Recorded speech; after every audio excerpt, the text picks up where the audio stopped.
Friends, welcome to green bells. അപ്പോൾ ഇത് നമ്മുടെ മറയൂരാണ്. കഴിഞ്ഞ ദിവസം മൂന്നാർ പോയ സമയത്ത് എടുത്ത വീഡിയോ ആണിത്. അതായത് മൂന്നാറിന് ശേഷം നമ്മൾ മറയൂർക്കാണ് പോയത്. അപ്പോൾ മറയൂർ ഇതുപോലെ ശർക്കര ഉണ്ടാക്കുന്ന ഒരു പ്ലേസ് കണ്ടു.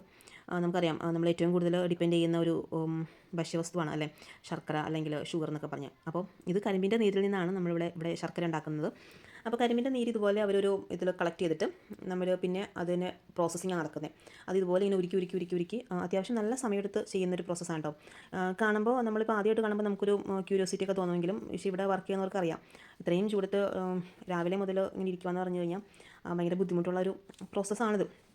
അപ്പോൾ ഇതായിരുന്നു അതിൻ്റെ ആ ഒരു മെത്തേഡ്. അപ്പോൾ ഞങ്ങൾ ആദ്യം ചെല്ലുമ്പോൾ നമ്മൾ ഏകദേശം അവർ ഇളക്കിക്കൊണ്ടിങ്ങനെ ഇരിക്കുമായിരുന്നു. അത് തന്നെ കുറേ സമയമെടുത്തു, ഒരു അരമണിക്കൂറിൽ കൂടുതൽ എടുത്തു എന്ന് തോന്നുന്നു. അപ്പോൾ ഏകദേശം കഴിയാറാകുമ്പോൾ അവർ ഇതുപോലെ കുറച്ച് അരിപ്പകളും കാര്യങ്ങളൊക്കെ കൊണ്ടുവന്ന് സെറ്റ് ചെയ്യും.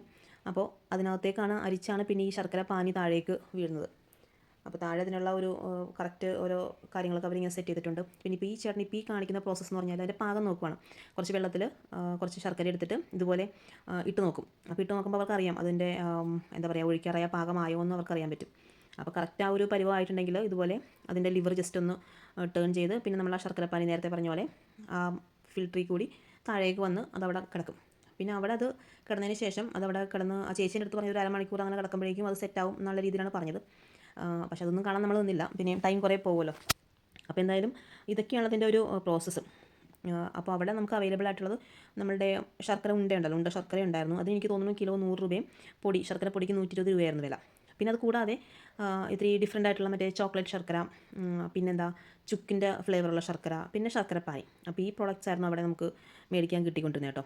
അപ്പോൾ ഇതുപോലെ ശർക്കര പാനി അരിച്ചൊഴിച്ച് ആ താഴെ വീഴുന്ന പാനി ഉണ്ടല്ലോ അതിനകത്തുനിന്ന് കുറച്ചിങ്ങനെ കോരി മാറ്റിയിട്ട് അവർ കൊക്കോ പൗഡർ മിക്സ് ചെയ്യും. അങ്ങനെയാണ് അവർ ചോക്ലേറ്റ് ശർക്കര ഉണ്ടാക്കുന്നത്. ബാക്ക്ഗ്രൗണ്ടിൽ കാണാം ചേച്ചിമാർ അതിന് വേണ്ടിയിട്ടുള്ള ട്രൈസൊക്കെ സെറ്റ് ചെയ്യുന്നത്.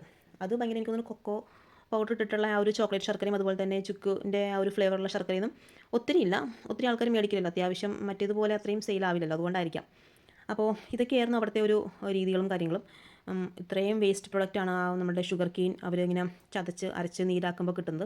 അപ്പോൾ ആ ഒരു വേസ്റ്റാണ് അവരിത് കത്തിക്കാനുള്ള വിറകിനും കാര്യങ്ങൾക്കായിട്ടൊക്കെ യൂസ് ചെയ്യുന്നത്. അപ്പോൾ ഞങ്ങൾ ജസ്റ്റ് കണ്ടൊരു പ്രോസസ്സ് വെറുതെ ഒന്ന് ജസ്റ്റ് ഒരു വീഡിയോ എടുത്ത് കിട്ടുന്നേ ഉള്ളൂ. നമ്മൾ ചെല്ലുമ്പോൾ ഇതായിരുന്നു അവസ്ഥ. ഫസ്റ്റ് ഒരു സെക്ഷൻ ആ ചേച്ചി ഇങ്ങനെ എടുത്തുകൊണ്ടിരിക്കുമായിരുന്നു. അപ്പോൾ ഇന്നത്തെ വീഡിയോ ഇത്രയേ ഉള്ളൂ. വീഡിയോ ഇഷ്ടമായെങ്കിൽ ചാനൽ സബ്സ്ക്രൈബ് ചെയ്യുക, ലൈക്ക് ചെയ്യുക. താങ്ക്